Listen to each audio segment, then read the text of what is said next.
ahí nos para la policía de México y nos empieza a revisar las maletas. Y el hombre me está revisando la maleta y me mira y me dice, ¿de dónde tú eres? Y yo lo miro hacia la cara, fijo hacia los ojos y le digo, yo soy francés. Y me mira así y yo le digo, y le enseño mi residencia francesa y él agarra el sticker de la maleta que ve que dice Charles de Gaulle, el aeropuerto. Y se queda así como que, cubano-francés. Cerré la maleta y me dijo, eche unas monedas ahí y camine por el puente. Y me recuerdo que había una franja amarilla en el piso. O sea, el mejor momento de mi vida. Y la franja decía Estados Unidos. Me acuerdo que dice así, tú, y pasé los 2 pies y dije, ya estoy en libertad. La gente de los cubanos en redes sociales te explicaba que entonces tenías que decir las palabras mágicas. ¿Cuáles son? Hey, soy cubano, estoy pidiendo asilo político. Yo me acuerdo que nada más que llegué al primer policía que vi, le agarré la mano y le dije, soy cubano, estoy pidiendo asilo político. Y entonces el policía desconcertado mira para el oficial de esa inmigración y le dice en inglés al oficial, hey, Cubans, we send them back. Y yo le dije, send them back, que es que los regresamos. Dígale, send them back, you might have to kill me. Como vas a tenerme que matar si tú me regresas para atrás. Y él me dice, no para Cuba, send them back para la oficina. Y yo, para la oficina sí.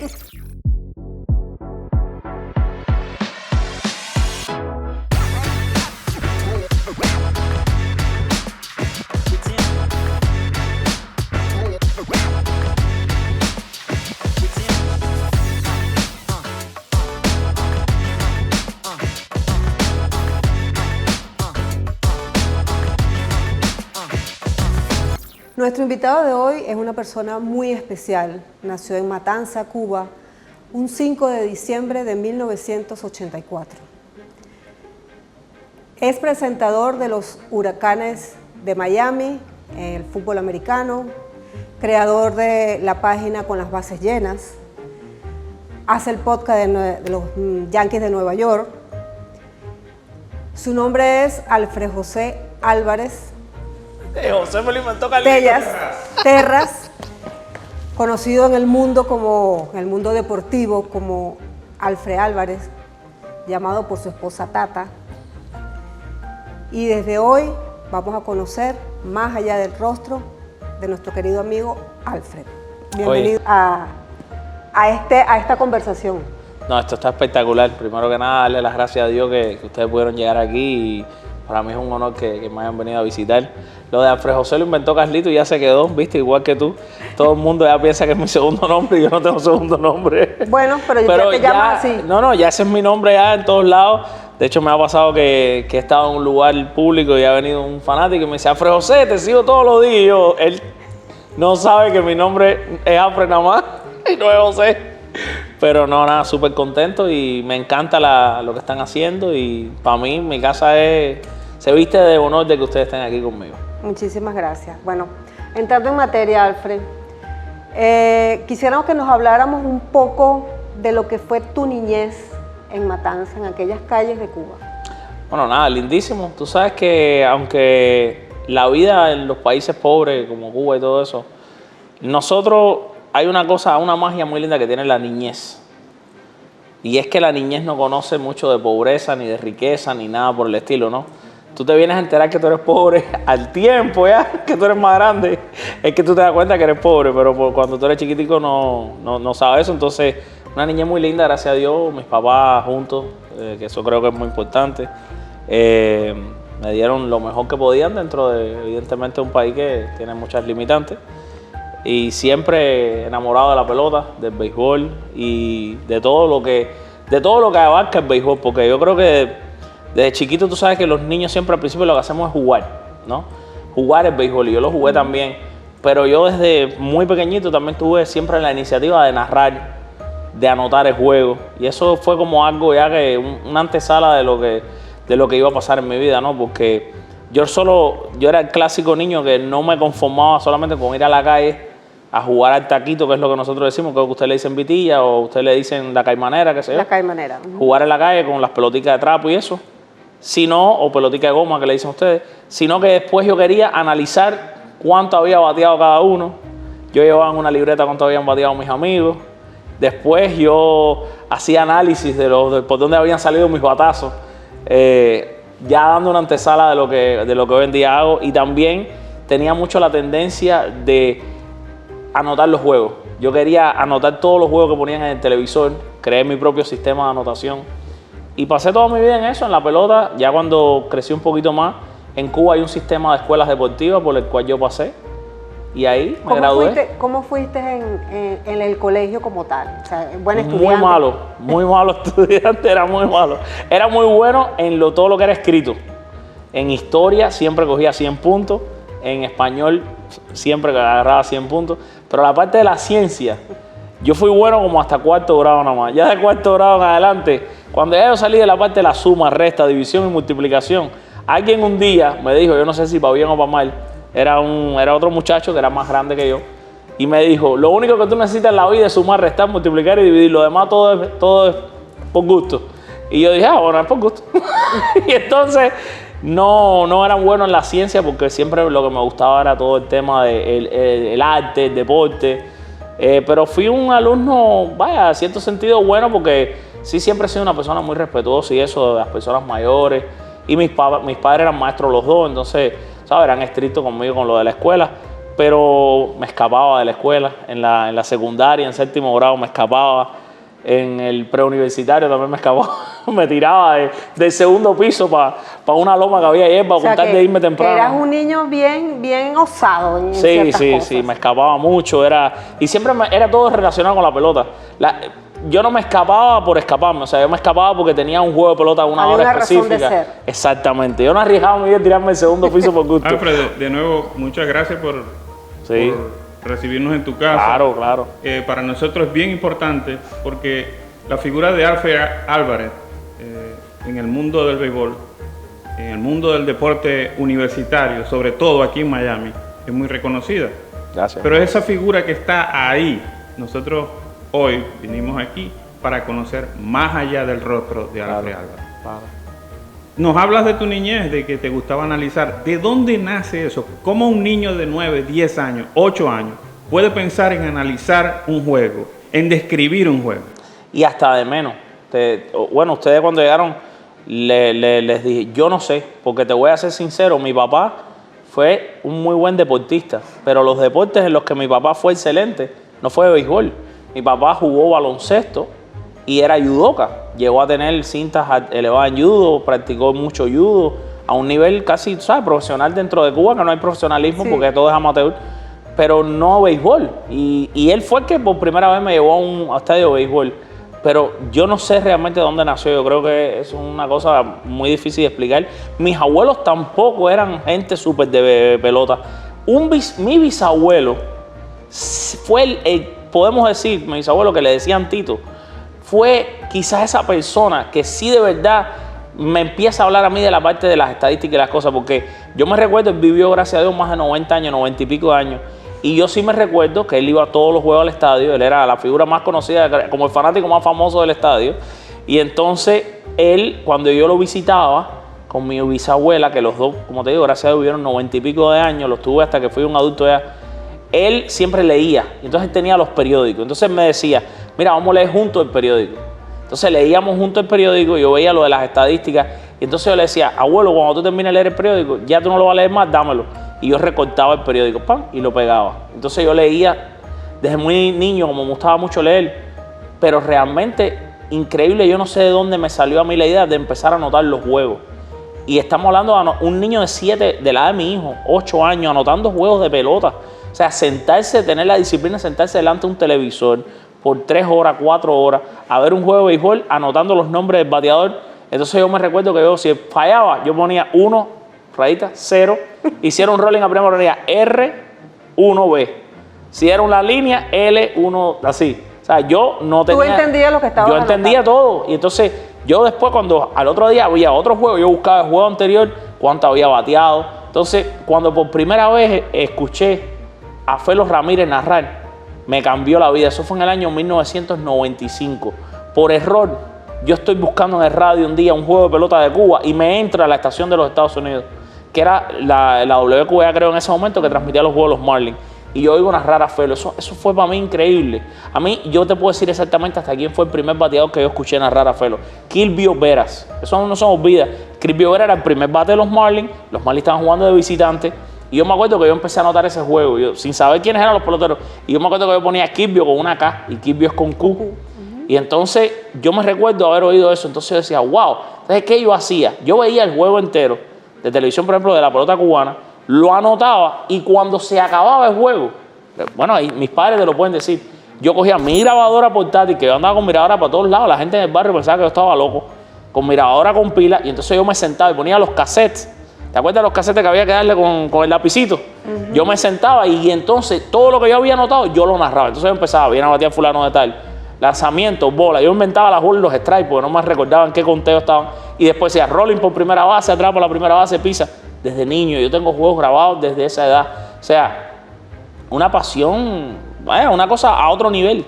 No, y eso está guardado, ¿no? Todo eso está guardado. Lamentablemente las grabaciones de narrar no están. Debo tener a lo mejor algunas, pero no están. Lamentablemente los casetes, sabes que cogían moho, se echaban a perder, se cortaban, se enrollaban, exactamente. Sí, tengo algunos de video, pero no de audio. ¿Cómo es un joven cubano soñador?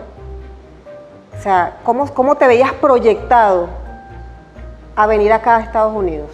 Bueno, lo que pasa en Cuba es que desde que tú naces en Cuba, todo lo que tú ves siempre es, evidentemente, de que las cosas buenas están todas fuera de Cuba, ¿no? Entonces, yo gracias a Dios, y te digo gracias a Dios porque por el tema político, nací en una familia donde mis abuelos los dos habían sido presos políticos. O sea, es una familia que desde que yo nací nunca tuvo una desinformación. Las personas en Cuba están muy desinformadas. Toda mi familia es como, en Cuba le dicen gusanos, son gente que están en contra de la dictadura. Entonces toda mi familia era gusana, vamos a decir así, ¿no? Que es un término muy mal usado y muy peyorativo, muy feo, pero que es el que utilizan los propios dictadores en Cuba utilizan, ¿no? Que nos llaman gusanos a la gente que no estamos a favor del gobierno. Entonces toda mi familia era gusano y yo sabía desde niño que, bueno, que Fidel Castro era un dictador y todo lo demás. Entonces fue muy triste porque mientras más yo conocía de béisbol, y mientras más yo me fui enamorando del béisbol, más yo me fui dando cuenta de que yo tenía que irme de Cuba para poder lograr el sueño mío, ¿no? Entonces, incluso, de cierta manera, yo se lo decía a mi esposa el otro día, a mí me desmotivó, en cuanto a la parte de practicar béisbol, me desmotivó mucho eso, porque yo me recuerdo de decir, ¿para qué yo me voy a esforzar a llegar aquí a ser pelotero? Si en primera, el sistema que había en Cuba es que si tú naciste en una provincia, eso ahora cambió, pero en toda esa época, tú tenías que jugar por esa misma provincia. O sea, tú no podías jugar por otra, tú tenías que jugar por esa. Y yo decía, pero todo este esfuerzo y a lo mejor yo nunca iba a ser ni el catcher titular de la provincia. Y entonces tú tienes que ser el mejor catcher, por ejemplo, yo que era catcher, de Cuba entera, para lograr un viaje, a ver si te puedes quedar en el viaje. ¿De qué vale la pena que yo me esfuerce tanto entrenando? Y entonces realmente eso fue muy triste porque yo sí me recuerdo una vez que, yo creo que tenía como 11, 12 años, que mi papá conoce a un señor que vivía aquí en Estados Unidos en ese momento y mi papá yo creo que le habló, le dijo, mira que a mi hijo le gusta jugar. Mi papá evidentemente, mis padres trataron muchas vías de podernos ir de Cuba, ninguna funcionó y ese señor yo me acuerdo le dijo, sí, yo te voy a ayudar a salir de Cuba, qué sé yo, y yo en mi mente decía, wow, tú verás que me voy a poder ir y voy a poder jugar allá en Estados Unidos. Y después cuando se fueron cayendo todos esos planes, fui viendo que no pasó, hasta que dije, ¿sabes qué? Bueno, nada, esto va a ser mi hobby. Lo tomé como un hobby, seguí jugando béisbol y todo, pero ya sabiendo que, tú sabes, que yo no iba a poder ser un pelotero de Grandes Ligas, o por lo menos me iba a costar mucho trabajo, ¿no? Entonces ya llegó un momento donde después le di un rumbo a mi vida diferente porque ya crecí, tuve una lesión también en el hombro, ya estando haciendo una vez ejercicio, porque en Cuba, tú sabes, los gimnasios son de piedras prácticamente. Y haciendo un ejercicio en algún gimnasio, un muchacho en la playa que tenía un entrenador que se llamaba Mandy, que le mando un abrazo, y el banco se bajó y la mano me quedó con la mancuerna y me lastimé el hombro. Y ya yo dije, ¿qué va? Entonces ahí empecé, ya había terminado el preuniversitario y intentamos lo de animación turística porque a mí me gustaba mucho el arte, hablar por el micrófono, presentar, y dije, voy a ser presentador de show, que es más o menos parecido a narrador. Y me fui a presentar de show. Nunca intenté en Cuba hacer nada de periodismo y de narrador ni nada, porque con el mayor respeto de todos los colegas de allá, ¿verdad? Yo sentía de que era casi imposible para trabajar en un medio en Cuba no tener que hacer algo de política, aunque sea leer una noticia. Me imagino que estaban muy limitados para poder expresarse. Exacto. Entonces, mira, mi abuelo, Humberto, el papá de mi mamá, que siempre estuvo conmigo, murió cuando tenía 12 años, era extremadamente anticomunista, ¿no? Gracias a Dios. Y yo me acuerdo que cuando él estaba muy enfermito ya, yo le dije a él, yo le juré, abuelo, yo te prometo que yo nunca en la vida voy a hacer nada, ni siquiera cerca que tenga que ver con nada del gobierno, ni siquiera a decir una frase, vaya. Yo, por ejemplo, en Cuba te obligaban desde chiquitico a decir pioneros por el comunismo, seremos como Che. Yo no decía nada, yo movía los labios, ¿sabes? Para no decirlo.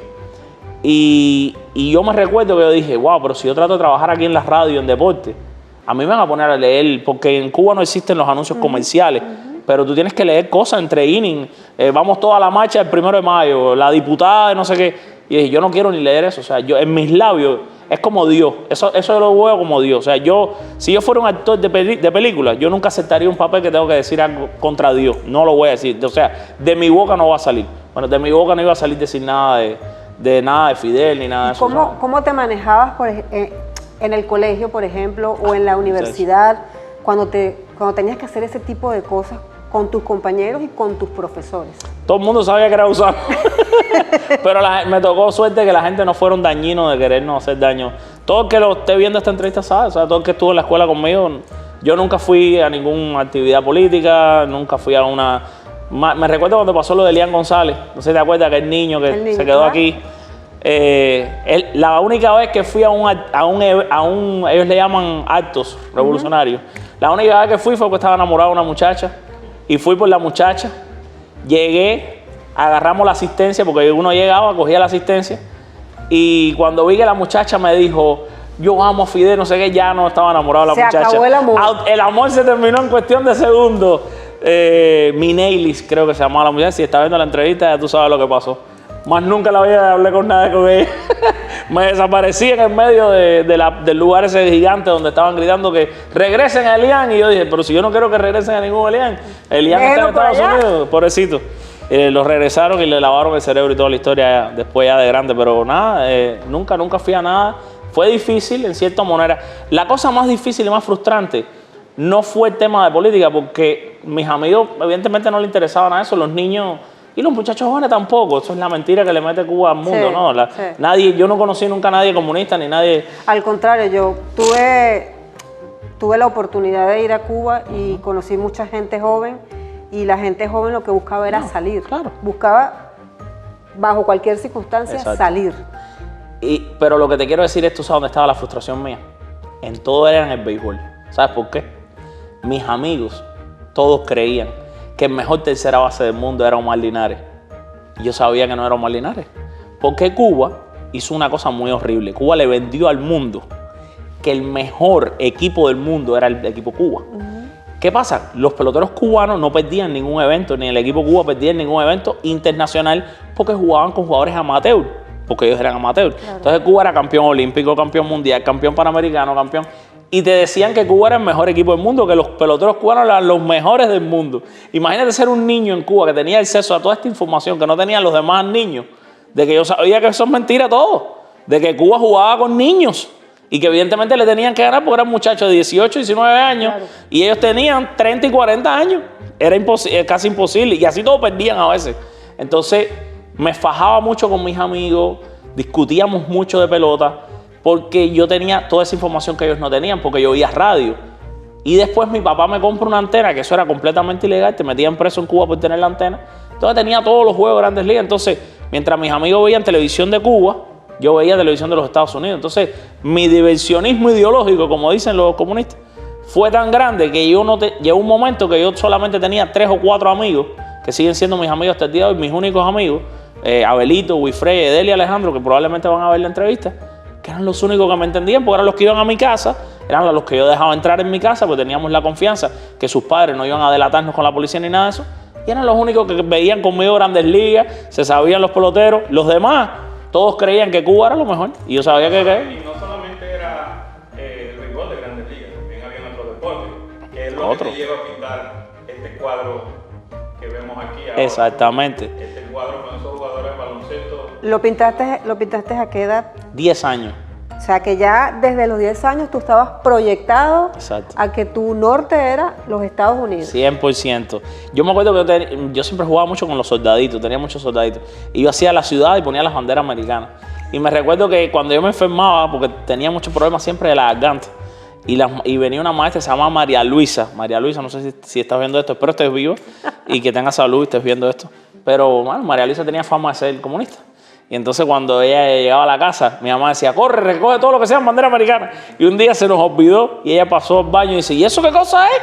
Y esa cantidad de banderas americanas por todos lados. De la maestra, eso es para tirarle bomba, apúrese, vaya para que no viera las banderas. Porque imagínate, había que dar una explicación de por qué todo eso estaba lleno de bandera americana. Ahora bien, ¿quién te incentiva y quién te ayuda a salir de Cuba? Bueno, yo me voy de Cuba gracias a mi esposa, a Jessica. Los dos estábamos buscando muchas vías de irnos. Primero pensamos que nos íbamos a ir por Ecuador. Me acuerdo que le dije a mi papá, oye, quiero irme por Ecuador, qué sé yo. Esa persona que supuestamente sacaba gente lo cogen preso. Él defalcaba gente y qué sé yo. Y entonces después había un muchacho en el hotel que le dice a mi esposa, un muchacho que era bailarín me parece, o animador, le dice a mi esposa, mira, hay una escuela en Francia que está aceptando estudiantes latinos para darle una beca para estudiar turismo. Ustedes son graduados de turismo aquí ya, yo estaba en la escuela de hotelería de turismo, y ustedes hablan francés un poco, vaya, pueden presentarse. Esto no lo conocen mucha gente. Entonces fuimos a La Habana, mi esposa y yo, aplicamos para esa beca y nos dieron la beca al azar. O sea, entre todo el mundo que aplicó, nos la dieron a ella, a mí y a otro muchacho amigo de nosotros, sin saber que yo y ella éramos esposos. Fíjate tú. Cuando las cosas son de Dios, así olvídate. se dan. Incluso cuando nos dan eso, yo pienso, no nos van a dejar salir, porque en esa época, para salir de Cuba, no importaba que te dieran una visa. Tú necesitabas una cosa llamada la carta blanca, que es un permiso que te ponían en el pasaporte, porque tú tenías que pedirle permiso al Ministerio de no sé qué cosa. Relaciones Exteriores, me imagino. Y ellos tenían que acuñar eso. Y nosotros fuimos ahí pensando que nos lo iban a negar y no, nos lo dieron todo. A esa hora fue buscar todo el dinero, mi papá y mi abuelo vendieron de todo lo que podían ahí para darnos dinero y nos fuimos para Francia. Y así fue como nos logramos escapar de Cuba. Entonces estuvimos en Francia y cuando ya la visa se nos va a vencer, empezamos a buscar opciones. Y entonces yo me acuerdo que le decía a mi esposa, vamos a quedarnos en ilegal y ya. Y me decía, no, nos van a deportar. Claro. Yo decía, bueno, vamos para España, no sé qué. Y mi esposa fue a la que se le ocurre la idea y dice, ¿y qué tal si vamos y pedimos una visa de turismo en México? Como que vamos a ir a México de visita y brincamos la frontera. Y yo le dije, como si eso fuera tan fácil. Me dice, no perdemos nada con intentarlo. Preparamos todo bien, nos presentamos ahí solo, todo esto solo, sin nadie. La gente buscando vías de pagar $10,000. Nosotros hicimos todo solo, sin pagarle un peso a nadie. Fuimos ahí y le dijimos a la muchacha mexicana, mira, queremos irnos de segunda luna de miel. Y dice, pero ¿y ustedes por qué no van a Cuba? Y yo, señora, yo me acuerdo de le dije, pero si a nosotros la primera luna de miel le hicimos en Cuba, evidentemente ahora que vivimos aquí en Francia queremos hacerla en otro lugar, queremos ir a Cancún. Hicimos una pre-reserva y todo en un hotel, que era mentira. Y nos dieron la visa de México, ya una visa de turismo es legal, ahí Claro. no hay nada ilegal. Claro. Y ya lo del resto fue volar de París a México DF, de México DF a Monterrey, de Monterrey cogimos un autobús hasta Laredo y en Laredo brincamos la frontera. Y ¿Cómo? llegamos aquí, ¿Y cómo horrible, hicieron eso? una experiencia. Muy tétrica. ¿Nos puedes contar un Llegamos poquito? primero que nada, cuando llegamos al aeropuerto de México DF, dicen ellos que al azar nos sacaron de la línea y nos metieron por un cuarto. Y nos trancaron en el cuarto. Y ella estaba nerviosa y yo también. Y yo le dije al tipo, mira, si lo que tú quieres es dinero, estás perdiendo tu tiempo.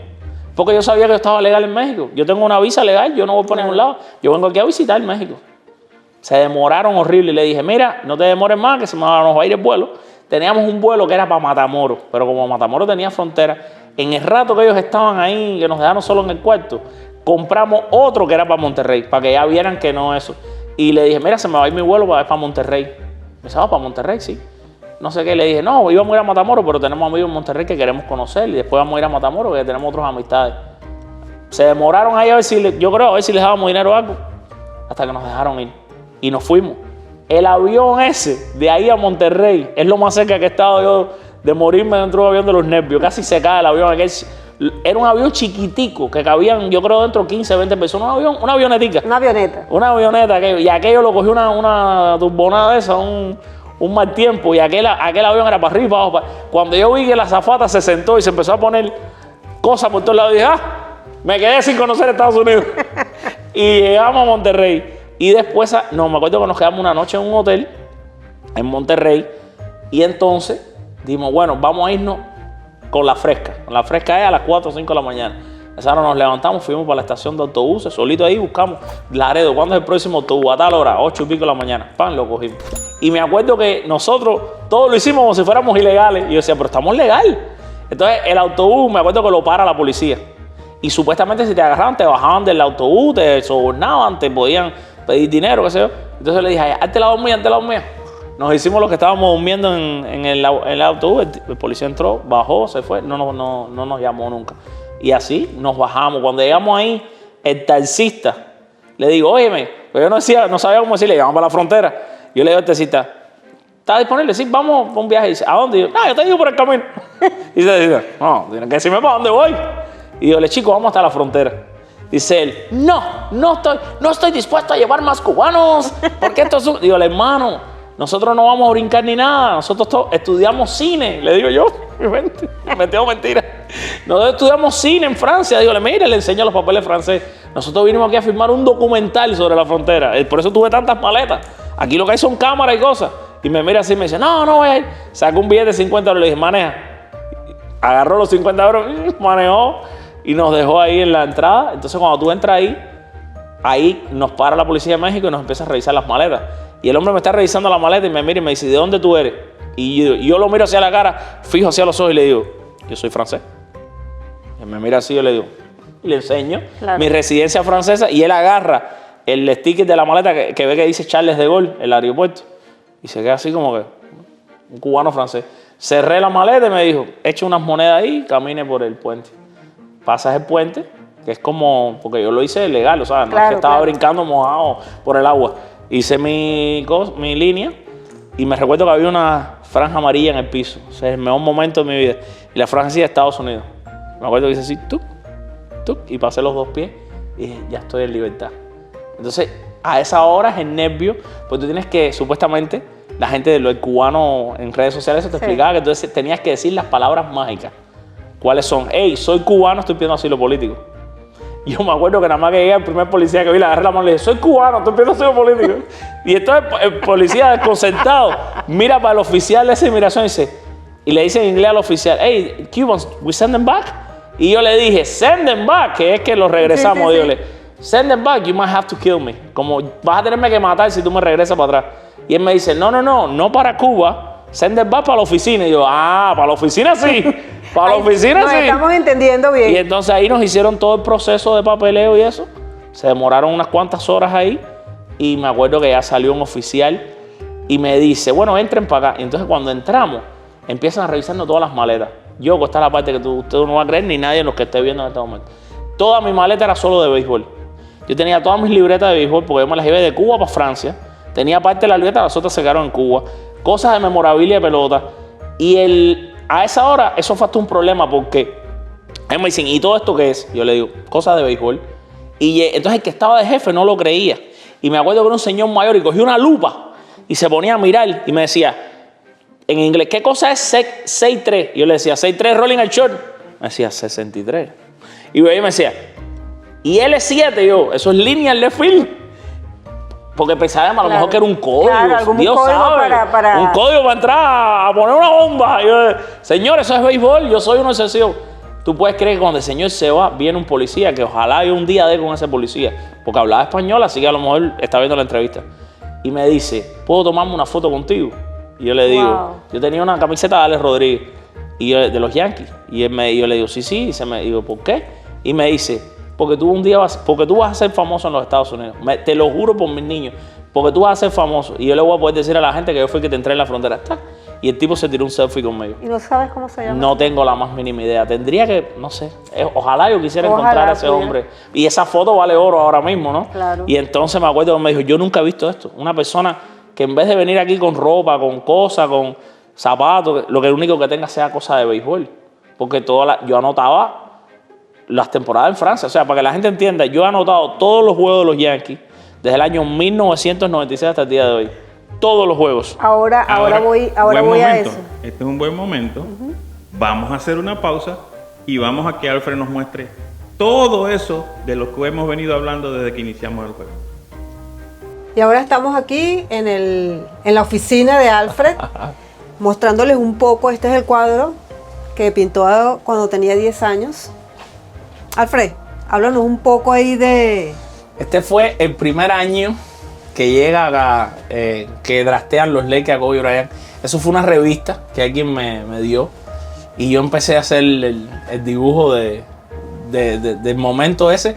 La bandera americana realmente no venía atrás, pero yo la puse porque, ¿sabes? Desde chiquitico ya... Proyectándome dónde era que iba a vivir. Entonces aquí, este lugar es mi rinconcito. Aquí hay muchas cosas, pelotas firmadas, recuerdos de los estadios, banderines de los Yankees con autógrafos de los jugadores. Cuando yo iba a pedir autógrafos, ahora tengo que ir a pedir entrevistas.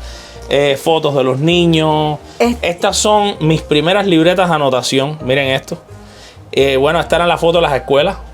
Te ponían seremos como el Che. Yo siempre ponía no seremos como el Che. Y le ponía unos tarros al Che, el asesino Guevara. Y bueno, aquí nada, estas son mis primeras anotaciones. Fíjense que no es el sistema normal. Pero yo veo esto y siempre me sorprendo qué tan increíble que yo con 9, 10, 11 años haya logrado hacer estos sistemas. Mira, año 99.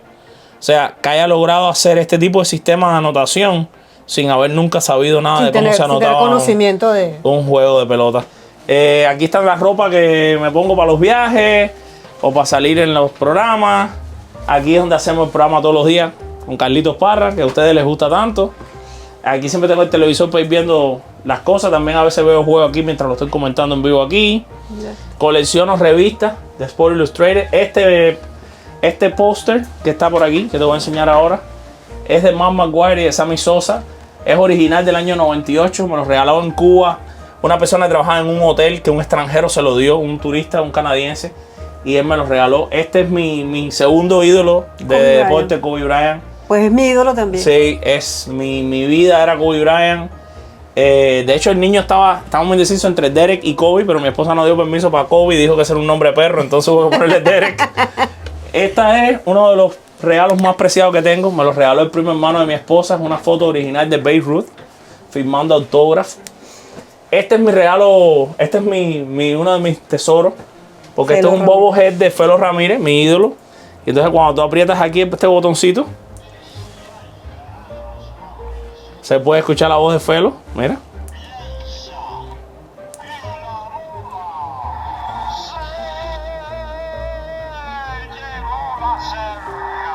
Ahí está el mejor narrador de todos los tiempos. Bueno, muchas pelotas firmadas. Mickey Mantle, mi Yankee preferido después de Derek Jeter. Y este es mi pelotero preferido.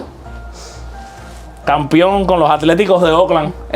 Le tocó jugar en el equipo más malo de la Liga Americana en la vida real, pero en el de los niños eran los mejores. Y terminaron campeones de la liga. Campeón, fue el catcher del equipo todo el año entero. Y mira, esto también, esto es un tesoro también que está bonito enseñarlo. Esto es, lo voy a enseñar.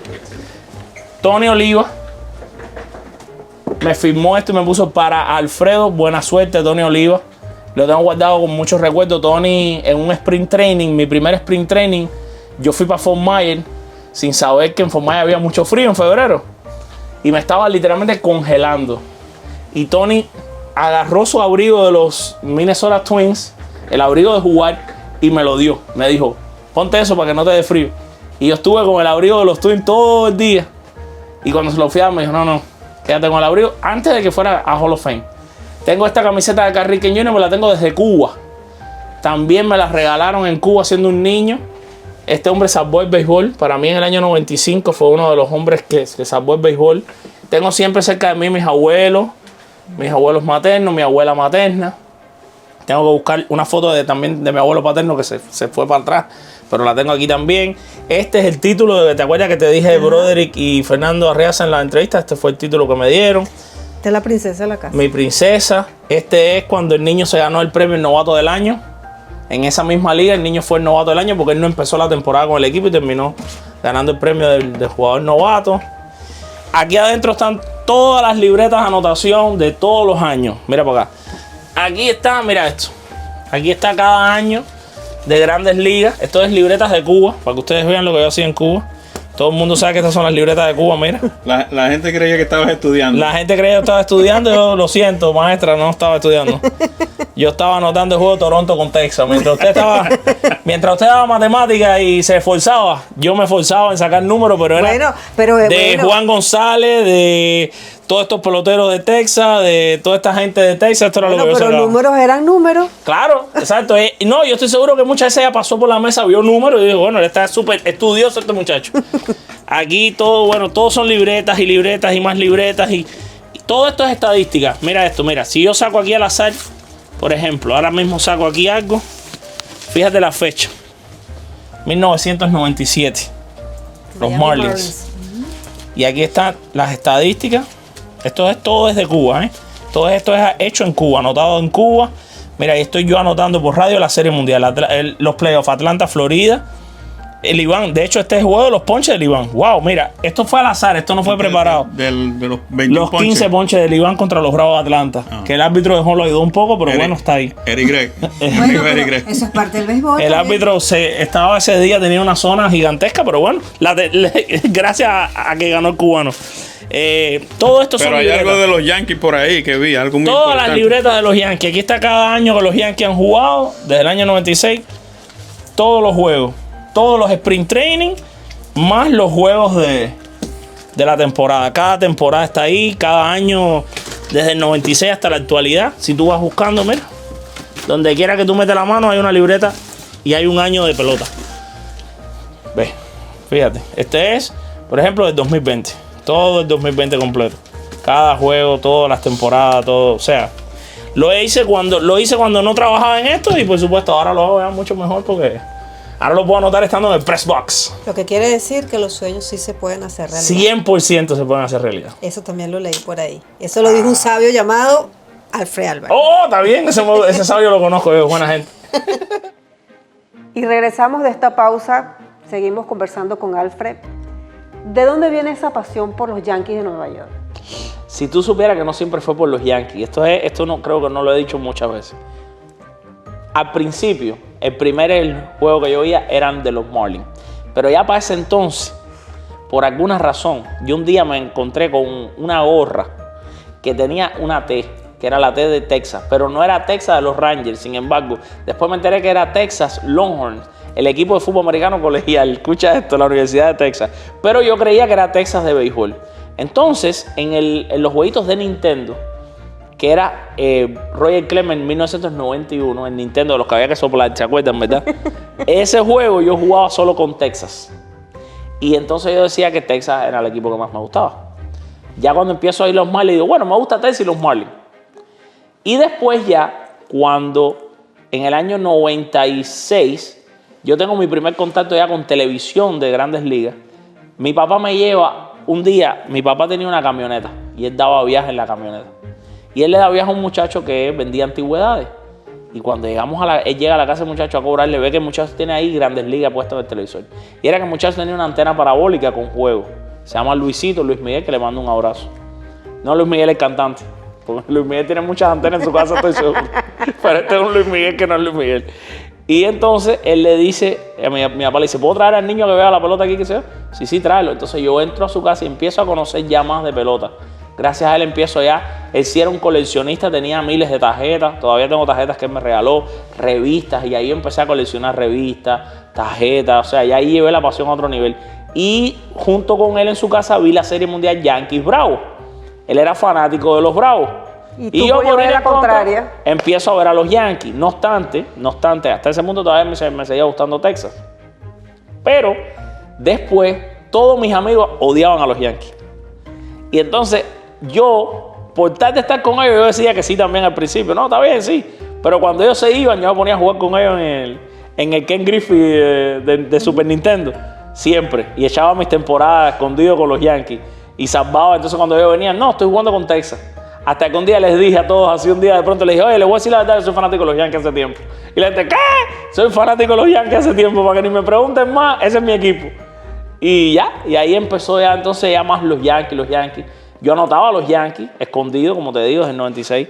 Pero yo le decía a la gente, me gusta Texas. Pero ya cuando mi papá me compra la antena, ya, que fue en el año 2000, ya empiezo a ver a los Yankees ya. Entonces ahí sigo viendo a los Yankees. ¿Qué jugador es ese que te mueve la fibra de los Yankees? No, bueno, mi primer ídolo de béisbol no fue de los Yankees, fue Juan González, de los Rangers de Texas. Y logré un sueño que fue entrevistarlo. Lo entrevisté cuando el Clásico Mundial aquí en Miami. Es la única vez en mi vida que he estado temblando, literalmente temblando, entrevistando a una persona. Él era mi ídolo, mi Dios. Yo lo dibujaba en mis libretas. Yo me ponía el número 19. Y fue mi pelotero, aunque ya yo era yanquista, él seguía siendo mi pelotero. De hecho, yo en el año 2001, yo seguí la temporada de los Indios de Cleveland porque él estaba ahí. Y con Alejandro Díaz, que es mi mejor amigo, yo veía los juegos por Juan González. Y ya después, Juan, tú te recuerdas que de pronto le hacen el cambio a Detroit, que fue escandaloso, no le gustó Detroit, qué sé yo. Y ya después de pronto se va de la pelota. Cuando él sale de la pelota, del 2002 para el 2003 es que yo digo, wow, me encanta Derek Jeter. Era como mi segundo pelotero. Entonces, en el 2003 yo me recuerdo que Derek Jeter, yo no sé si fue en el mismo primer juego de la temporada o en los primeros 2 juegos de la temporada, se lesiona. Se tira en tercera, creo que es, y se desbarata un hombro. Y ellos tienen que traer a jugar a Eric Almonte por Derek Jeter. Y ese fue el momento, cuando él se lesiona, yo sufrí esa lesión. Y dije, wow, este es mi pelotero. Y ahí ya seguía Derek Jeter todo el resto de su carrera hasta que se retiró. ¿Cuántas veces has entrevistado a Derek Jeter? 2 veces he entrevistado, pero nunca he logrado tener una exclusiva con Derek Jeter. O sea, lo he entrevistado en grupo cuando estaba con los Marlins. Cuando ya él era de la parte de dueño de los Marlins, lo entrevisté 2 veces. O sea, 2 o 3 veces le hice preguntas en colectivo. Una por Zoom y creo que 3 en persona. Pero de preguntarle cositas, no poder sentarme con él, es un sueño que lo logré con Juan González, pero no lo he podido lograr con Jeter. Pero los sueños son para cumplirlos, 100%, ¿no? Claro, eso lo vamos a lograr. Y tú estás cerca de los Yankees. Si hay alguien que lo pueda hacer, soy yo. Si alguien lo vas a hacer, eres tú. Exactamente. Lo puedes hacer, no lo vas a hacer. Lo voy a hacer. No, pasó como con Josh. Que mira, en todo el año, yo creo que el único medio al que Josh le dio una entrevista 1 a 1 en español fue a mí. En todo el año entero. Y hablando de esos sueños, de todos esos sueños que has ido cumpliendo poco a poco, paso a paso, a través de los años, con mucho esfuerzo, y que has demostrado que los sueños están para cumplirse en la medida que pongas tu empeño en ellos. ¿Están en los planes de Alfred Álvarez el circuito de los Yankees? 100%. Ese es mi sueño. Otro de mis sueños, ¿no? Tengo una amistad muy bonita, ya de familia, con uno de los narradores en español de los Yankees, que es Ricky Ricardo. Ricky es un tipo increíble. Ricky ha llegado a mi vida para convertirse como un mentor para mí. De hecho, él sabe cuánto lo molesto, le mando mis narraciones, porque además tenemos en común que él también narra fútbol americano.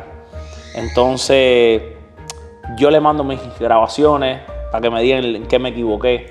Él me ha ofrecido un cariño, una amistad increíble. Me dice que yo soy su hijo, yo le digo que él es mi papá. Y somos muy cercanos. Él sabe que ese es un sueño para mí. Es lo más grande que yo pudiera conseguir en algún momento. Francisco Rivera, que es el otro narrador de los Yankees, he conversado muchísimo también con él. Es muy, muy amable. Le hice un regalo. De hecho, su ídolo es Felo Ramírez. Mi ídolo es Felo Ramírez en la narración de antes, ¿no? Y ahora actualmente es Ricky Ricardo, de los narradores actuales. Me encanta como narra Ricky Ricardo. Y me encantaba Felo, era mi vida. Y los dos me han ayudado mucho en algún momento que se dé la oportunidad. ¿Sabes que lo que pasa con el tema de narrar un equipo oficialmente es que es una cosa que es lo que yo le digo a mi esposa, ¿no? Es algo tan maravilloso que en el momento que tú lo logres, tú no lo vas a dejar de hacer hasta que te mueras. Claro. Entonces, Dios le dio vida y salud a esos dos señores. Claramente. Y es una cosa que a lo mejor uno tiene que esperar muchos años para que suceda. Y ojalá sea así, porque ojalá Ricky viva 120 y Francisco 120 más. Y los dos que vivan 120 años cada uno, vaya, que estén en la sillita ahí. Pero a ver si yo cuando tenga 90 y pico lo logro hacer, no importa. Porque el tiempo que lo logre hacer está bien. Ahora bien, si la oportunidad viniera de otro equipo que no fuesen los Yankees de Nueva York, ¿la pensarías? No, la tomo. ¿O la tomas de...? La tomo porque en la vida yo he aprendido mucho con los peloteros a ser un profesional. Entonces, Por ejemplo, hay peloteros que su equipo, Aaron Judge, yo te voy a ponerle el ejemplo. ¿Por qué yo lo haría? Bueno, yo lo hago como hizo Aaron Judge. Aaron Judge creció siendo fanático de los Gigantes de San Francisco. Su pelotero favorito es Rich Aurelia. Para que tú veas, esto no lo saben tanta gente. Me lo dijo él a mí, Rich Aurelia, su pelotero de su vida. Y sin embargo, llegó a los Yankees porque fue el equipo que lo drafteó. Y mira, cuando tuvo la oportunidad de jugar con los Gigantes incluso, se quedó con los Yankees porque llevaba tiempo ahí. Quién sabe si a lo mejor no pasa lo de los Yankees, que es un gran sueño, pero me llama a otro equipo de Grandes Ligas para ser narrador de ellos y tengo la oportunidad profesional. Quién quita que yo después logre crear en ese equipo las memorias que Felo Ramírez creó en los Marlins, las que ha logrado crear Ricky Ricardo y Francisco en los Yankees. Y a lo mejor hay una fanaticada allá afuera, hay una ciudad que me está esperando para abrirme el corazón y que todos esos fanáticos hispanos me van un día a llegar a querer y me van a adorar como yo he adorado a estos narradores. Ahora bien, ahora que nombras a Felo, conocido también ampliamente en Venezuela, ¿qué te dejó Felo aún y cuando no pudiste compartir con él? No, yo pude, te voy a decir. Felo es la razón de la que yo empiezo todo esto. Yo conozco a Felo un día de Halloween. Sí, en Halloween, en el año 2016, yo voy con mi esposa y vamos a ir al Mall de las Américas, que hace la Casa del Horror. Y yo digo, vamos a pasar un momentico por el Versailles a tomarnos un cafecito. Y paramos en el Versailles y Felo estaba ahí. Cuando yo lo vi, ¿sabes? Yo no lo podía creer porque es mi ídolo. Y yo me acuerdo que yo me acerqué a él y tuve para decirle, usted es mi ídolo. Y él me miró así, dirá, ¿dónde salió el loco este? Pero Felo era un ser maravilloso. Sí. Y Felo me dice, y entonces él me dice, ¿y eso por qué? ¿Sabes cómo él hablaba? Si hay tantos peloteros, tu ídolo es un narrador. Así hablaba, fíjate que yo imito la voz. Sí. Y yo le sí, es que yo quiero ser narrador. El sueño de mi vida es ser narrador. Y él me dice, entonces ahí empezamos a hablar y me dice, bueno, ¿y qué estás haciendo? ¿Qué sé yo? Yo le dije, es que no sé cómo entrar a la radio, le digo yo. Y me dice, tienes que buscar algún tipo de curso, algún tipo de eso que te vincule o puedes tratar de hacer un demo, mandarlo a la radio. Entonces me empieza a explicar. Entonces yo le digo, mi sueño es ser narrador igual que usted y es trabajar en radio. Yo quiero llegar a la radio. Entonces me acuerdo que hasta le digo, el papá de mi esposa, le digo, él es tremendo narrador, usted no lo conoce porque el papá de mi esposa es un narrador muy famoso. Y entonces empezamos a hablar de mi suegro, qué sé yo. Y fue una conversación increíble, hablamos como por 30 minutos. Nos tomamos una foto y yo ese día, ya ni me importaba la Casa del Horror, ni me interesaba Halloween. Ya yo ese día lo que fui todo el tiempo, mientras mi esposa estaba dando gritos con los monstruos que estaban en la Casa del Terror, yo lo único que pensaba era, estoy loco por llegar a la casa para empezar a buscar qué hacer. Entonces me acuerdo que busqué unas cosas, se llamaba Connecticut Broadcasting School, que estaba en la 36 del Northwest y la 87 Avenida. Entro a esa escuela, o sea, entro ahí a averiguar cómo era el proceso. Y me dice, bueno, vamos a hacerte una prueba. ¿Estás disfrutando lo que estás viendo? ¿Sí? ¿Ya activaste la campanita? Las notificaciones para recibir información cada vez que haya contenido nuevo para ti. Suscríbete a Cuatro Costuras. Es gratis. Compártelo. Dile a tus amigos. Nos vemos. Y el tipo me siente y me pone, casualmente, un juego de los Huracanes de Miami. Las cosas de Dios. Y me dice, narra ahí. Y yo le narro como 5 minutos de fútbol americano. Y me dice, pero tú eres bueno, me encanta cómo tú haces esto. Mira, esto es lo que... Pero cuando me explica todo, había que pagar, ¿sabes? Y estábamos en ese momento en una situación, estábamos queriéndonos comprarle aquí nuestra primera casa y ya estábamos buscando tener un bebé. Y yo me acuerdo que en ese momento mi esposa estaba terminando, ya se iba a graduar de la escuela. Entonces yo dije, bueno, vamos a esperar a que Jessie se gradúe de FIU y entonces después yo voy a intentarlo, ¿no? Y fue así como, wow, pero esto cuesta dinero, qué lástima. Y entonces, mira lo que pasa. Estoy un día escuchando radio cuando existía ESPN Deporte y sale Fernando Arriaza. Por eso es que tú que le digo, profe, ahora te vas a enterar por qué. Fernando Arriaza sale diciendo que ellos tenían un taller de narración que era en Florida Global University y que era una cosa que te iban a dar un título y todo. Y yo oigo eso y digo, wow, esta es la mía. Entonces me pongo en contacto con ellos en la radio, agarro y voy a esa escuela. Y empiezo a dar, era 2 veces en semana creo, 1 vez en semana, como por unos bastantes meses, fueron como 6 meses creo, 1 vez a la semana creo, clases en Florida Global University por las noches. Broderick Serpa y Fernando Arriaza. Cuando yo me gradúo, o sea que yo paso las clases, ellos se dieron cuenta enseguida que el más loco de todos los muchachos de la escuela era yo. Los muchachos estaban ahí, yo creo, pues hasta por divertirse. Pero yo era en serio, o sea, lo mío era en serio. Y yo me acuerdo que ya para ese entonces yo había empezado con las bases llenas, como una página de Facebook. Yo hacía live, empecé a hacer los live, todo inspirado por Felo. Cuando Felo me dice eso, yo abrí mis redes y entonces mi esposa me crea la página web. Ella, que sabe hacer las páginas, me crea y me dice, mira, te voy a crear tu página web. Y ahí fue que nació con basesllenas.com. Entonces yo escribía, hacía live, qué sé yo, y ahí entro en esa escuela. Y cuando entro en la escuela, para graduarnos ya, como el examen final, era crear un show de radio. Pero todo como si fuera a ser de verdad, pero no era de verdad. Bueno, yo lo hice de verdad. Empecé a llamar a la radio. ¿Cuánto cuesta la hora? A negociar con la radio. Y al final me apareció una radio que era online, que se llamaba NM Miami Radio. Y hago un programa, creo yo, un programa que se llama Radiografía Deportiva. Yo y 3 muchachos más que éramos amigos de la escuela, empezamos el programa. Y el programa lo empezamos a hacer online. El programa ganó una popularidad increíble. Todavía yo estaba mirando el otro día en Facebook videos de 7,000 vistas, 8,000 vistas, empezando. Y era todo local porque hablábamos de las cosas de Miami.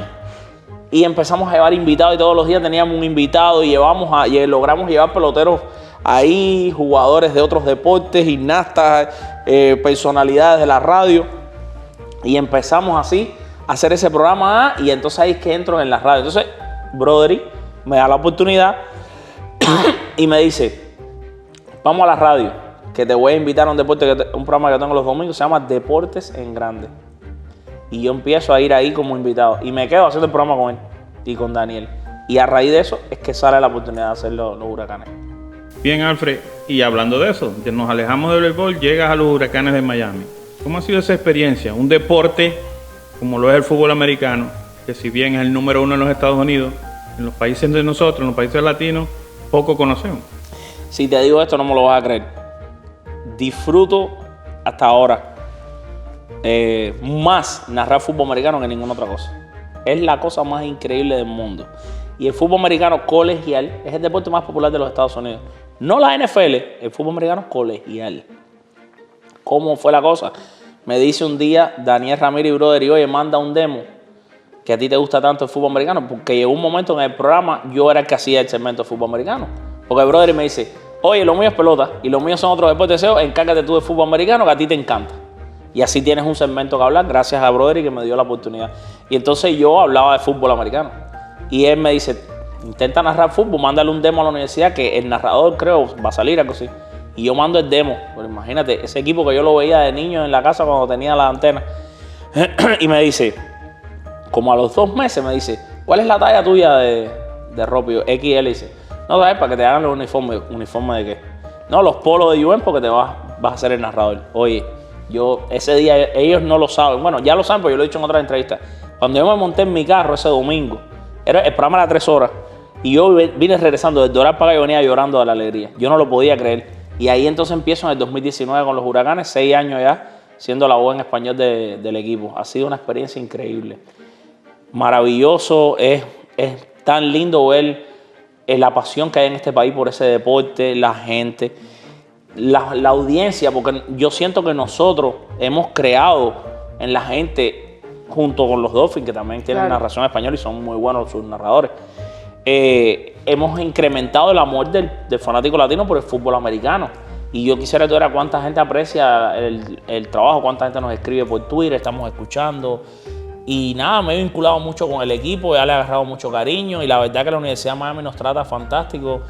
Nos vuelan en aviones privados, nos sientan en los mejores asientos adelante a la gente, porque hay un avión que es solo para la parte de media, y a nosotros como narradores, a mí y a Joe Sagaki, que es narrador en inglés, nos sientan en asientos bien buenos, nos dan las mejores comidas, los mejores hoteles, todo, una cosa maravillosa. Yo te soy sincera, yo no entiendo nada del fútbol americano, nada. Pero de repente un día voy contigo y... Cuando ustedes quieran tienen invitación abierta, tickets buenos y se sientan ahí en el preferencial. Realmente no entiendo mucho el corre para allá y el corre para acá. No, cuando lo entiendes es maravilloso, es increíble. No tienes ni un segundo para aburrirte ahí, es constante. Y que hay jugadores latinos en el equipo, algunos, no son 2 o 3, Pero esos 2 o 3 que han pasado por ahí, Le ponen el sazón. exacto, y nos han ayudado mucho a nosotros a conectar a la gente con el equipo. Actualmente Andrés Borregal, el pateador, muchacho venezolano, por cierto, que su hermano también fue pateador de nosotros, José, y llegó a jugar en el equipo de práctica de los Bucaneros, en la NFL. Y son muchachos increíbles. Su mamá es maravillosa, su papá los conozco a los dos. Entonces, durante toda la carrera entera de Andrés, que la he podido narrar yo, es muy lindo porque su mamá los llevó un día a un parque y estaban jugando soccer. Y entonces ellos lo que jugaban era soccer, estaban jugando fútbol, los pusieron a patear la pelota y el resto es historia, ¿no? Por ahí viene la cosa. Y Vivian se llama su mamá y Enrique se llama su papá. Entonces, mi narración siempre cuando viene a batear Andrés es: ahí viene el hijo de Vivi, Enrique, se prepara la patada entre los 3 palitos. Entonces ya hay una conexión, pero yo digo, del Doral, de Venezuela al Doral y del Doral para el mundo entero. No, porque estos muchachitos que llegan con su mamá de Venezuela es una historia de bella. Y esto ha conectado mucho a la gente. Y también Xavier Restrepo, que es el mejor receptor de la historia de la universidad, que le he podido narrar su carrera completa, es de papá colombiano. Entonces, por ahí viene la conexión, ¿no? Y creo que a la gente le ha gustado y yo he disfrutado mucho cada año que lo he podido hacer y ojalá lo pueda seguir haciendo, ¿sabes? Ya que haya los contratos siempre disponibles para poderlo hacer. Hablemos un poco de Radio Martí. ¿Cómo llegas ahí? ¿Dónde se escucha? ¿Por dónde puede escucharse esa radio? Esa es otra historia muy bonita, porque yo de niño, desde chiquitico, en Cuba, las personas lo que utilizan para saber la realidad de lo que está pasando, lo que la gente en Cuba usa, y sobre todo antes, ¿no? Que no existían redes sociales ni nada de esto, la única manera de saber la verdad de lo que pasaba, cuántos presos políticos habían, cuántos presos políticos habían, cuánta gente estaban torturando, todas estas cosas era a través de Radio Martí, ¿no? Que era la única radio que te daba la verdad de todo. Radio Martí es una radio que está en los Estados Unidos, pero que es la oficina de broadcasting de los Estados Unidos. Es el gobierno federal de los Estados Unidos que todos los años dedica una X cantidad de dinero a invertirlo en la libertad de Cuba. Entonces, esta estación existe desde el año 1985, del año 1985 que se hizo la primera transmisión. Y esto fue un elixir de vida para todos los cubanos. A través de Radio Martí se vivieron todos los momentos históricos del exilio, se sabía, se tenía la conexión. Entonces yo de niño, mis recuerdos primeros, desde tener 2, 3, 4 años, 5 añitos como mis hijos, era ver a mi mamá con audífonos o muy bajito oyendo Radio Martí, porque si te agarraban oyendo Radio Martí ibas preso. Y entonces teníamos que oírlo bajito. Y ahí fue donde yo oí la pelota. Antes de Felo yo oí pelota por ahí. Después, junto con Felo, también ahí la daban los playoffs, que por ejemplo, ya cuando los Marlins perdían no había más transmisión, pero Radio Martí daba los playoffs. Entonces yo crecí escuchando Radio Martí y Radio Martí siempre hace referente en Cuba. Entonces, ¿qué pasa? Bueno, nada, gracias a Jorge Morejón, periodista de ESPN, que es alguien que ha sido increíble e importante en mi carrera. Jorge agarra y me dice un día, mira, están buscando un narrador en Radio Martí, yo voy a empezar ahí para narrar béisbol para Cuba, yo te voy a recomendar. Y él me recomendó para el trabajo y gracias a Dios me dieron el trabajo. Y también se lo dieron en ese mismo momento a Giordano Carmona, que tú lo conoces, que es un gran amigo mío, que lo quiero mucho, tremendo profesional. Y tuve la alegría de que, ok, no estoy empezando solo yo en esto, está empezando conmigo Giordano. Y empezamos ahí. Imagínate la emoción para mí de poder, de decirme que yo iba a narrar juegos de béisbol para Cuba, los mismos juegos que yo veía de niño. Entonces la cosa más bonita que ellos han hecho también es que ellos saben que yo tengo esa conexión con los Yankees, que tengo el honor de hacer el podcast oficial de los Yankees en español, que soy columnista de los Yankees en español para Major League Baseball y además los cubro para mi propio medio y mi pasión. Pues entonces ellos tratan casi siempre de que el juego que yo narre casi siempre es de los Yankees. Entonces de cierta manera me he vuelto el narrador de los Yankees en español para Cuba, un ejemplo. De hecho, y eso para mí es un sueño. De hecho, los dos primeros juegos de la Serie Mundial de este año los hiciste por Radio Martí. Exactamente, y el año pasado, el 2023 también, que bueno, no fueron los Yankees, pero que también me tocó narrar la Serie Mundial. Con Radio Martí he podido narrar, por supuesto, juegos de temporada regular, he narrado juegos de estrellas, o he comentado en este caso, he sido como comentarista de color porque yo he estado en el estadio, por eso no lo he narrado. He narrado series mundiales, sobre todo este año que narré la de los Yankees. Una cosa linda, y fíjate que este año ellos no me pusieron a narrar la Serie Mundial. Fíjate qué cómico, porque ellos me dicen, no, Alfred, ya sacamos todo esto te vamos a llamar por teléfono. Yo le digo, no, ¿cómo por teléfono? Y me dice, no, tú vas a estar en Los Ángeles. No, yo, no. Yo tengo un compromiso con la gente en Cuba. Porque yo me recuerdo, dentro de toda la desgracia del cubano, cómo el cubano esperaba todas las noches los Juegos de Grandes Ligas de Radio Martí. Yo no voy a Los Ángeles. Yo voy a irme para Nueva York y los 2 primeros Juegos de Los Ángeles yo los narro. Y yo, ok, si tú quieres, cambiamos todos los planes. Gracias a Pepe Lacayo, que es el que verdad que me ha dado la oportunidad. Cambió todo y me dijo, tú narras. Y entonces yo lo narré. Entonces después me fui para Nueva York. Pero cumplí con los cubanos y cumplí conmigo mismo de poder estar en una serie mundial. Un sueño, lo de Radio Martí es un sueño, porque además también hay un programa los martes que se llama Duro y Sin Guante, que es el programa que más se oye en todo Cuba. Entonces es una bendición, porque tú sabes qué es Radio Martí para mí. Radio Martí significa para mí es la conexión sentimental que me hace no alejarme completamente de Cuba. Porque lamentablemente la vida del exiliado es complicada. Entonces ya uno aquí, tú sabes, creó familia, tiene una casa, y uno en un día entero pasa y no sabes qué está pasando. Pero Radio Martí es esa conexión que hay para mí de saber, ok, yo estoy cubano, yo tengo mi gente allá, hay un pueblo que está sufriendo ahí. Yo no puedo ahora hacer, ¿sabes? Cada persona pelea desde su frente de batalla. Claro. Mi frente de batalla es con el deporte. Y yo, a través de la transmisión, le llevo a la gente una alegría, una esperanza, un entretenimiento dentro de un mundo oscuro y horrible que vive el cubano. Yo les llevo esa alegría, esa luz. ¿Tienes familia todavía en Cuba? Sí, claro. Tengo primos hermanos. Tengo mi prima hermana y mi primo hermano, que son como mis hermanos. Tengo mis 2 tías. Perdí ya a mis abuelos allá. No pude ir ni siquiera a los funerales ni nada. Y me quedan otras familias así como tías ahora. ¿Y te escuchan ellos allá? Sí, me escuchan ellos allá. Es una cosa... ¿Qué te dicen? Bueno, imagínate. Te oímos en la radio, qué sé yo. Es lindísimo. O sea, siempre le digo a mi tía María, que es la hermana de mi papá, óyeme ahí en el radio, no dejes de oírme. Mi primo también. Oye, escúchenme, compren un radiecito. Sí, lo tenemos aquí, te estamos oyendo. Es súper lindo. Es maravilloso. Porque de nuevo, como te digo, es lo que me hace recordarme todo el tiempo que aunque mi vida cambió, que todo ahora es maravilloso, pero Cuba sigue existiendo, evidentemente. Y me mantiene muy conectado, porque con las bases llenas es un proyecto que yo creé, no lo creé específicamente para nada, pero tomó una vida propia muy grande y se hizo, gracias a Dios, tú lo sabes, muy popular en Dominicana, México y Venezuela. Pero yo no sé, por caprichos del algoritmo, nunca se vio tanto en Cuba. Entonces yo siempre, antes de empezar en Radio Martí, siempre me sentía un poco triste y decía, caramba, yo estoy teniendo tanto éxito en lo que estoy haciendo y nadie en Cuba lo sabe. Y se dio la oportunidad de Radio Martí, que fue para poderme conectar con Cuba, tú sabes. Bueno, y para aquellos que todavía no han visto el programa de Alfred, todas las mañanas, junto a Carlito Parra, nuestro hermano, nuestro paisano, todos los días por YouTube con base llena, a través de Instagram Live, de 9 a 10, todo de lunes a viernes. No se lo pierdan, hay buena información. Y inició para hacer información acerca de los Yankees, pero hoy podemos escuchar. ¿Quieres estar informado acerca del béisbol de Grandes Ligas? La actualización, el día a día, por allí, con base llena en Instagram, YouTube. Gracias. Vamos a hablar un poco de Alfred Papá.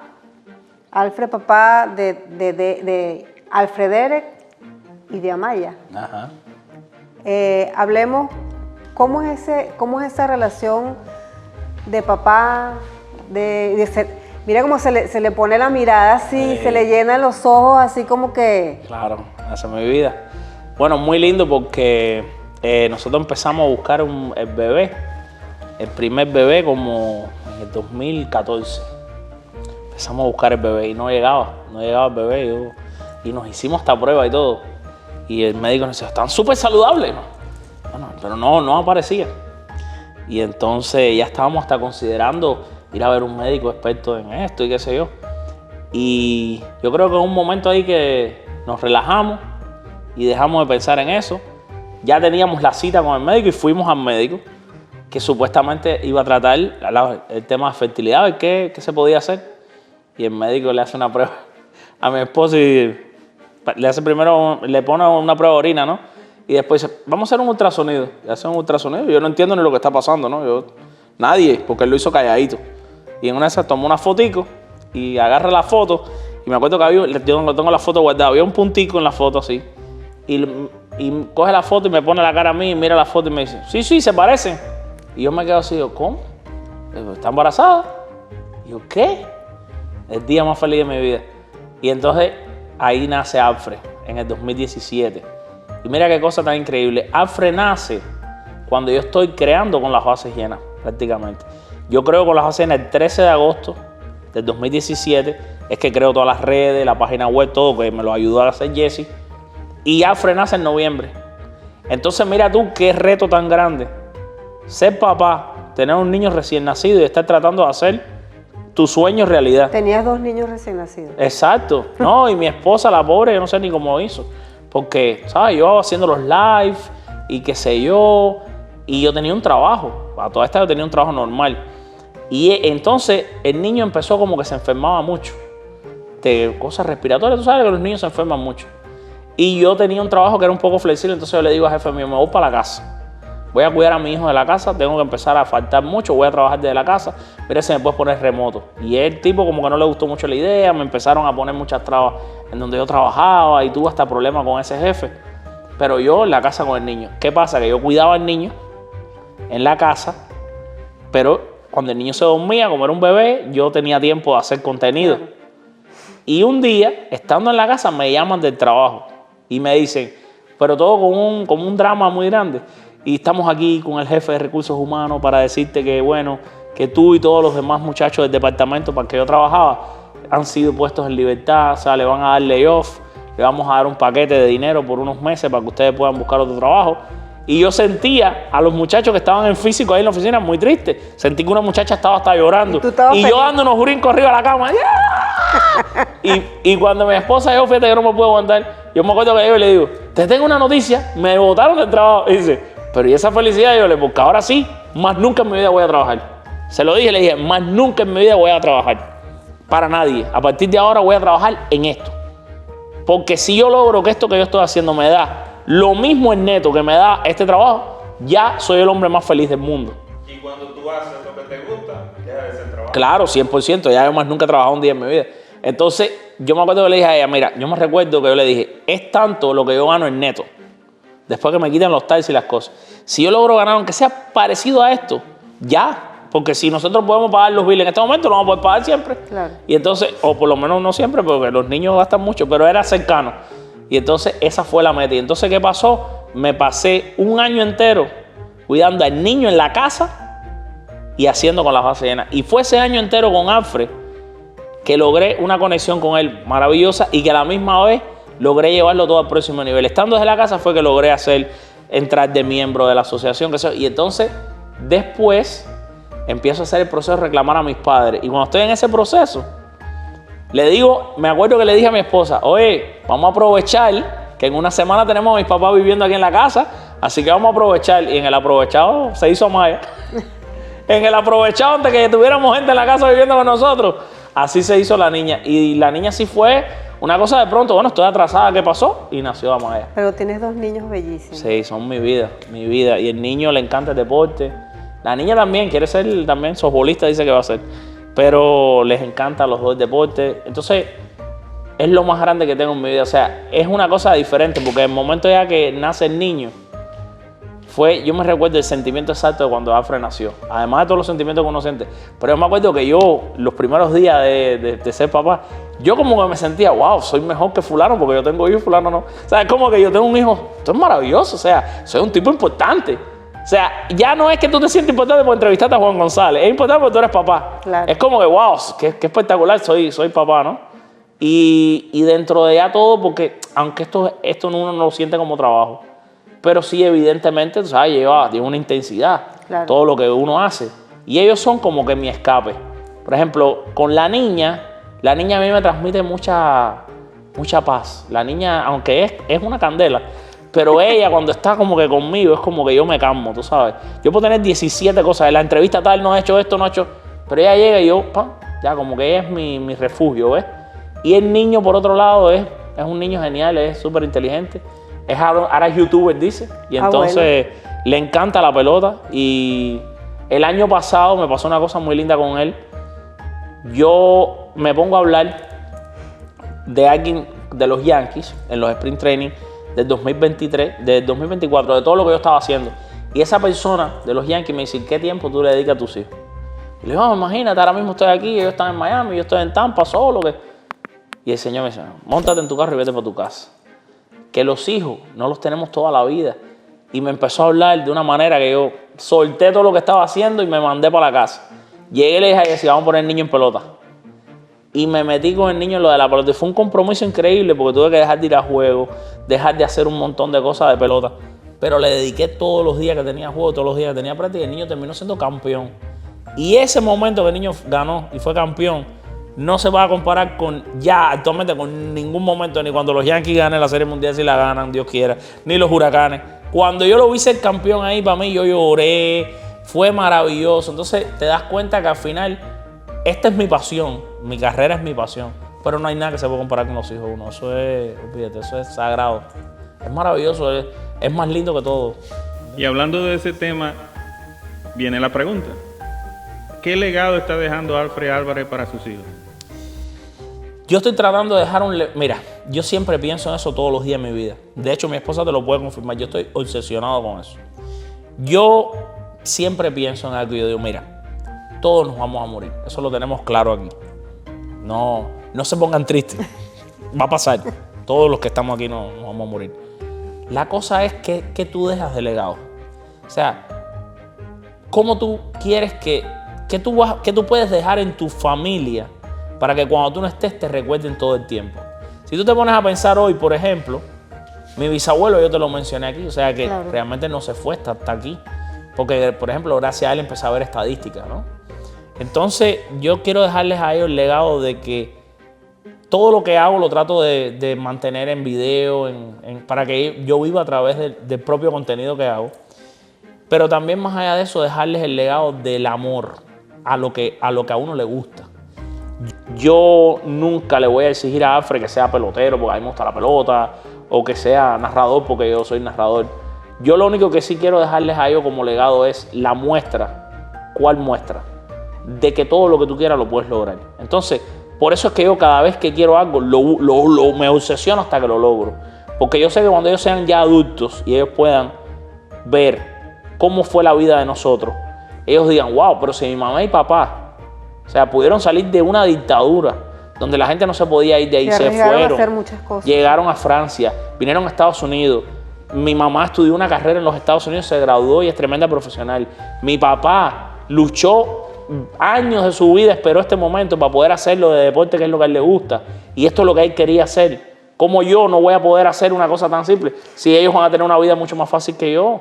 Nosotros le vamos a poder probablemente pagar, si Dios quiere, una universidad. En este mismo momento los mandamos a escuela privada y todo. O sea, yo se la estaba poniendo tan fácil. Pero el legado que yo le quiero dejar a ellos es que siempre hagan lo que les gusta. Si la pasión de mi hijo mañana es, a lo mejor no es el deporte, pero es el piloto, que sea el mejor piloto. Porque yo lo que siempre le digo es ser mejor en todo lo que tú hagas. Porque yo no me conformo con ser un tipo más. Yo quiero ser el mejor. El mejor. Yo me obsesiono, yo me leo libros, yo practico todos los días, yo pienso qué es lo que voy a hacer y cómo lo hago, y llego más temprano que nadie y me visto mejor que los demás, gente más elegante para tratar de estar ahí de primero, porque yo quiero ser el mejor. Y eso es lo que yo les trato de inculcar, y ese es el legado que tú dejas después en tus hijos, ¿no? Legado de excelencia. De no te conformes con ser uno más, y puede ser de los mejores, ¿tú me entiendes? Puede ser barrendero, claro, pero puede ser el mejor. El mejor barrendero, ese es el lío. Barre más que nadie. Exactamente. Mientras los demás barren 2 cuadros, tú barres 10. Ese barrendero no importa. Para ir terminando, tenemos 5 preguntas rapiditas. No puede. Si tuvieras la facultad de cambiar el mundo, ¿qué sería y por qué? Si yo tuviera la facultad de cambiar el mundo, lo cambiaría muy fácil. Haría que todas las personas tengan una pasión por algo en la vida. Yo he llegado a entender de que el mundo tiene muchas cosas malas porque hay mucha gente que no están apasionados. Y te voy a poner el ejemplo del deporte, y casualmente hoy estaba hablando eso con mi esposa. En la vida no todo puede ser pagar biles, operaciones, muerte de gente que tú quieres, problemas médicos y deberes. Tú tienes que tener un momento en el que tú eres libre, aunque sea mentalmente. Yo he llegado a la conclusión que la gente como tú y como yo, como Jairo, que tienen una pasión por una cosa, en este caso el de nosotros es el deporte, nos puede ir mal en un momento determinado, pero tenemos un escape. Las personas tienen que tener un escape. Yo creo que la manera de cambiar el mundo es crear en todas, si todas las personas pudieran tener mucha más pasión por algo que evidentemente sea bueno, no una pasión por hacer una bomba, pero una pasión por algo bonito como el deporte, el arte, el mundo sería muy bueno, porque muchas de las personas que están haciendo hoy daño en el mundo, realmente cuando tú miras el background de esa persona, muchas veces es un tipo que está solitario, que tú sabes que no ha tenido una vida. A lo mejor cuando tú tienes una pasión por algo, tu mundo cambia. Y si ya yo fuera así un tipo que pudiera dominar el mundo, tú sabes, yo obligaría a todo el mundo a que fueran fanáticos del deporte. Porque yo he llegado a comprobar, y te lo juro, ustedes se van a reír ahora, y pregúntale a mi esposa si es mentira. A veces cuando conocemos una pareja, ella me dice, ¿qué te pareció? Porque ella me trata de vender la pareja y le digo, nada, porque el tipo no le gusta el deporte, eso no. Y ella me dice, pero yo le digo, es que el hombre que no le gusta el deporte no es un tipo, tú sabes, al final es un tipo raro, porque ¿cómo no le va a gustar el deporte? Si fueras un producto, ¿cuál sería tu eslogan?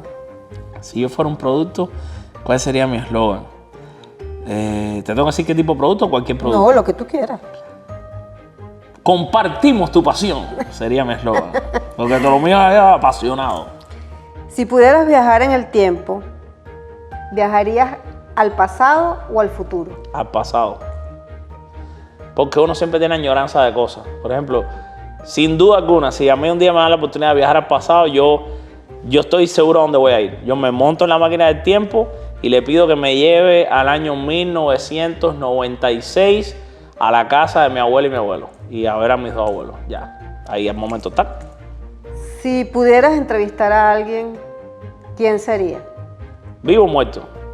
No, porque a lo mejor lo entrevistamos allá arriba. No, porque entrevistaba a Babe Ruth. Te lo dejo a tu escogencia. Si pudiera entrevistar a alguien, ¿quién sería? Bueno, me fascinaría poder entrevistar, y te vas a quedar sorprendida con esta Derek Jeter, evidentemente, por supuesto. Pero como que Derek Jeter siento que lo voy a hacer. Uno que a lo mejor no lo puedo hacer y me encantaría poderlo hacer. Me fascinaría entrevistar a Tom Brady. Porque crecí odiándolo y terminé respetándolo mucho. Y admirándolo mucho. Entonces me gustaría Tom Brady, una conversación larga así como esta con él. ¿Tu relación con Dios? Lo más grande de mi vida. No conozco una vida sin Dios. Eso creo que es un privilegio para mucha gente. A lo mejor no hay gente que lo conoce, pero el camino al final Dios es para todos, ¿no? Y el momento que llega a tu vida es el indicado. Te dije que nací siendo gusano. Nací siendo ya cristiano. O sea, mis padres, toda mi familia cree en Dios muchísimo. Incluso, acuérdate, volviendo a Cuba, en Cuba era prohibido ir a la iglesia. No te daban una carrera universitaria, pero mi mamá es una mujer muy católica, iba mucho a la iglesia. Mi papá es un hombre de creer en Dios, no era tanto de ir a la iglesia. Después, ya de grande, ya con mi mamá, fue que empezó a ir a la iglesia y se llegaron a casar por la iglesia. Pero tú sabes que lo hablábamos incluso antes de la entrevista, Cuba es un país muy creyente. Tienen creencias evidentemente afrocubanas, tienen creencias evidentemente católicas, las dos están como muy unidas también. El cubano ha hecho como mucho un sincretismo religioso y el cubano es muy creyente, y es una lástima que el cubano ha alejado a Dios de su vida. Es una de las razones por las que la cosa no cambia más rápido. Claro. Pero Dios es el centro de mi vida, yo creo mucho en Dios, soy católico, mis hijos van a una iglesia cristiana, a una escuela cristiana, perdón. Trato de, los mando a esa escuela porque es muy buena. No soy un cristiano. Fanático. No soy un cristiano de esos que yo pienso, desde el punto de vista de religión, que mira, nunca me habían preguntado en una entrevista. Yo pienso que Dios muchas veces, no sé si se molesta, pero no creo que Dios se moleste con nosotros, nos ama demasiado. Pero a veces pienso que se ríe y dice, mira esta gente, que porque si es cristiano de tal cosa y este es cristiano de otra y se están fajando entre ellos y al final todos creen en Dios, creen en Jesús. Para mí está todo bien, ¿no? O sea, mi hijo va a una escuela cristiana porque es muy buena. Quizás ya estoy pensando que en un momento ya a lo mejor middle school para high school, a lo mejor una católica que sea muy buena. Pero siempre voy a llevarlo a la mejor escuela. No porque yo sea católico voy a tener... Siempre tiene que ir a una escuela católica, ¿no? ¿Sabes lo que te quiero decir? Sí, entonces, sí. va a una escuela que es muy buena, cristiana. Y la parte católica se la voy enseñando yo poco a poco. Pero al final lo más importante no es el término de cristiano que tú eres, creer en Dios. Es saber una cosa que es real y que es, señores, esto no hay que complicarse mucho. Dios existe. Que es mucho más fácil, incluso desde el punto de vista científico, ver que existe Dios que no existe. O sea, yo siempre digo Dios que existe, Dios o sea. es uno solo y cada quien lo venera a su forma y manera. Exactamente, le pones el color que tú quieras, la foto que tú quieras, y además son una persona muy respetuosa con las demás religiones. Yo te voy a decir algo, de una de las cosas que yo mientras más he avanzado en la vida y he conocido más gente, desde que me fui de Cuba, que empecé a conocer el mundo, que fui a Europa, que viajé, más me doy cuenta de algo. Yo estoy orgulloso de mí mismo, de que yo soy una persona verdaderamente, originalmente, que no soy racista y que no juzgo a nadie por su religión. Literal, o sea, en el sentido de que yo vine a ver por primera vez a entender lo que era racismo contra mí mismo en Francia. Que la gente ¿sabes? Que tú recibí un poco de discriminación por ser latino, cubano. Porque yo soy el clásico muchacho que nací en Cuba y que en Cuba el negrito ese negro es mi hermano, el blanquito ese blanco es mi hermano, el chino tú le dices chino, al otro. Sí. Aquí en Estados Unidos eso es muy complicado, muy problemático. Pero para mí es una cosa todos somos iguales, o sea, somos literalmente exactamente iguales. Somos todos seres humanos, yo nunca en mi vida y yo digo, wow, yo de verdad, o sea, genuinamente yo tengo ese sentimiento así, igual que con las cosas de la religión. O sea, tú ahora mismo me dices a mí, soy indio, ¿okay? Pues espectacular. Y me interesaría conocer y no soy capaz de, no me quedo a dormir en este cuarto porque aquí hay una imagen de Buda. Yo y respeto, y si la persona me dice, mira, tienes que arrodillarte aquí porque esto en la casa hay que hacer esto, o sea, como una tradición para no irrespetar, yo lo hago y no tengo problema con eso. Yo siempre pienso que Dios es maravilloso y que no hay problema con nada. ¿Sabes? Bueno, agradecemos a Alfred recibirnos en su casa. Muchísimas gracias por esta entrevista. Gracias a ti. Sabes lo importante que eres para nosotros. Eres aparte de amigo, colega. Pues nada, gracias por brindarnos tu templo para venir acá a hacer esta entrevista. No, gracias a ustedes, los quiero muchísimo. Siempre desde el primer día que te conocí, sabes que me sentía muy bien cerca de ti, sabes, tú y Jairo, y que incluso los conocí separados. En ti siempre vi como esa figura así, que es como hogareña, esa persona así que me hace sentir como cerca de mi casa, ¿no? Es muy cariñosa, muy amable, nunca está apurada. O sea, aunque tú estés apurada, yo nunca te veo apurada. Y aunque tú estás así, nosotros nos estresamos también. Una entrevista que hay que correr, siempre tratas bien a todo el mundo, siempre eres amable con todo el mundo. Y es una persona con la que yo, wow, siempre que yo voy a un estadio, como que tengo que ir a darle un abrazo a Yoko, tú sabes. Y Jairo, que lo conocí separado de ti, sin saber que era tu esposo. Lo conocí y fue tan amable conmigo aquella vez que él era el camarógrafo de un programa de televisión que hice con Luis Murphy, que le mandamos un abrazo. Y ese día me trató con cariño y me dio su número y empezamos a hablar de pelota y wow, y fue así como que ese momento, ¿sabes? Cuando te hace clic con alguien, como que wow, este tipo me cae bien. Y después me doy cuenta, a través de como a la tercera o cuarta vez que lo veo, a través de ti, no me acuerdo quién fue, que esto es posible. Pero ¿cómo? Y entonces siempre, ¿sabes? Me he sentido muy bien cerca de ustedes dos. Y me dio mucha alegría de lo de A Cuatro Costuras y siempre los promuevo ahí todos los días cuando veo que por la mañana comentan y ojalá. Es que tú eres una cita obligada de nosotros. Estamos desayunando Ustedes, y ponemos ahí. Eso a mí me da alegría. ¿Sabes qué es lo que más alegría me ha dado todo este proceso? Que a mí me escriben gente y que yo me doy cuenta que soy parte de la vida de ellos. Claro. Hay gente que me dice, brother, o sea, tú estás conmigo en el tren mientras estoy yendo para mi trabajo. Tú estás sentado ahí al lado mío en el tren. O tú estás en mi camión. Los camioneros, tengo muchos camioneros que están manejando por todo Estados Unidos. Y hasta ustedes que son mis amigos personales, ¿sabes? Ya desayunan conmigo, claro, almuerzan conmigo, lo que sea. Y eso para mí es súper bonito. Es el mejor premio que puede tener este trabajo. Bueno, Alfred, no queda más que despedirnos, darte las gracias. Como siempre te lo digo yo, con lo que empezamos a decirte, eres una referencia para nosotros. No olviden seguirnos en YouTube, A Cuatro Costuras, porque seguimos más allá del rostro. Nos vemos en el futuro. Y esto llega a ustedes gracias a nuestros amigos de la Estación del Queso, el mejor queso al estilo venezolano. Envíos a todos los Estados Unidos. Escríbenos a través de @laestaciondelqueso.ok.